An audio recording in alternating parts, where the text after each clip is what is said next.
ভারসাম্যহীন তোফাজ্জল হত্যার মামলার ৬ শিক্ষার্থীকে আদালতে হাজির করা হয়েছে।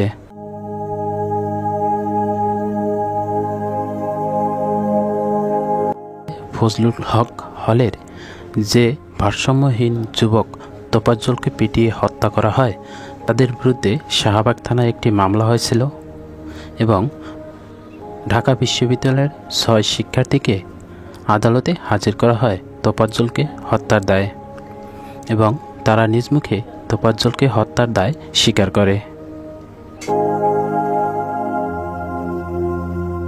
আপাতত তাদের কোনো রিমান্ডের আর্জি করা হয়নি।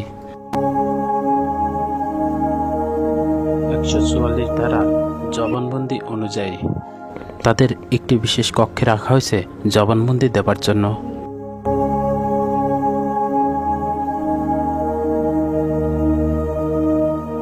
আশা করি জবানবন্দি থেকে আরও কারা কারা জড়িত আছে সম্পৃক্ত তথ্যগুলো বেরিয়ে আসবে।